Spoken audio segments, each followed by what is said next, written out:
Support for Radio Friends comes from Columbia Healthy Smiles, the dental office of husband and wife team Dr. Batson and Dr. Abe, offering comprehensive and customized care to patients of all ages. Learn more by calling 573-721-9039 or online at www.columbiahealthysmiles.com.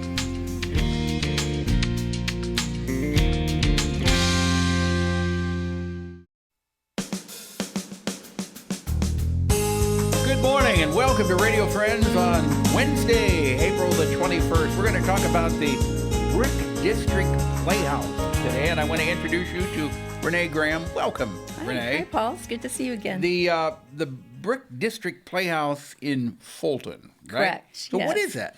Well, it's our 1928 theater, and like many historic theaters from that time period, it's beautiful proscenium. Yeah. It's sat for several years, and there's been an ongoing effort about the last 5 years to bring that beautiful theater back to life. So how are you bringing it back to life? Well, we have completely renovated the front of the theater, which we have a little cafe at the front of the house.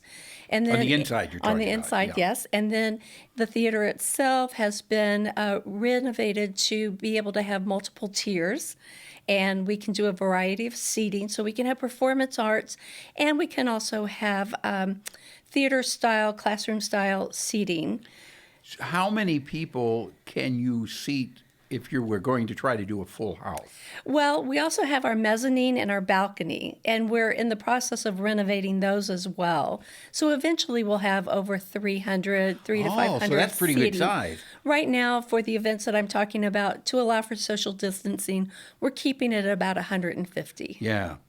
And hopefully by next year you'll be able to do it at full capacity. Absolutely. We're just happy to be open. So do you have productions that you have planned right now? We do.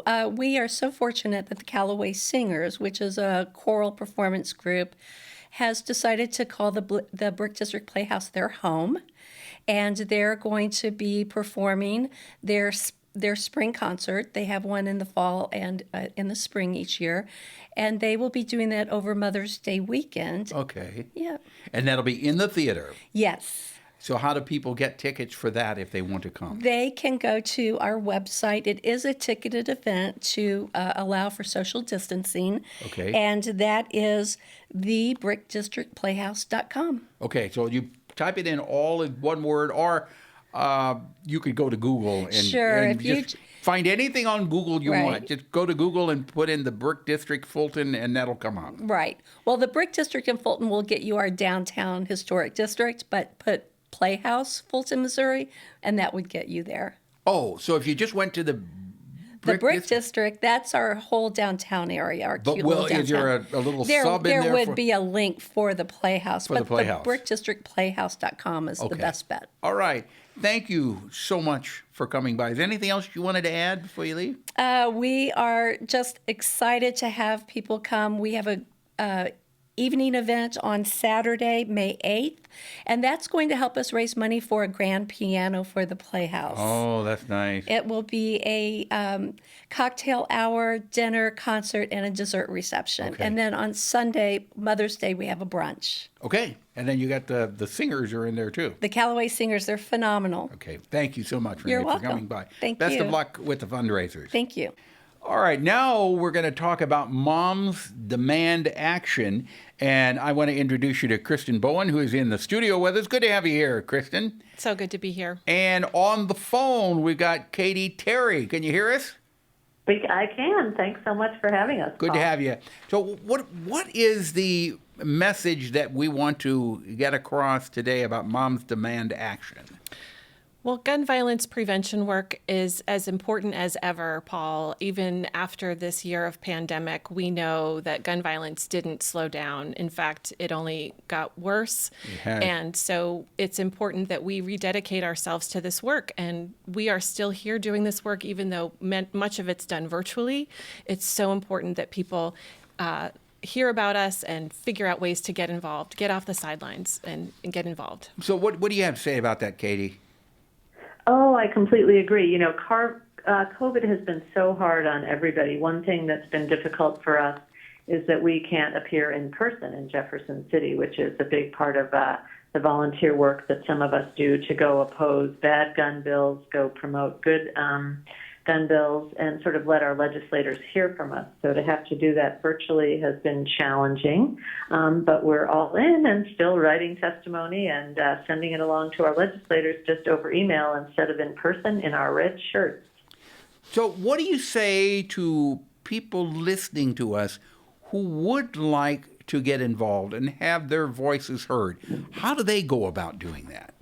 It's so important to stay informed on this issue. I know that the horrific, tragic mass shootings that grab headlines get people's attention, and they look around and they think, how can I get involved? What can be done to prevent these kinds of horrible tragedies from continuing? And the number one thing that we encourage folks to do is to stay informed. And Moms Demand Action, which if your listeners don't know, is the largest grassroots movement of volunteers working on gun violence prevention. We are moms, dads, students, anyone can join this movement.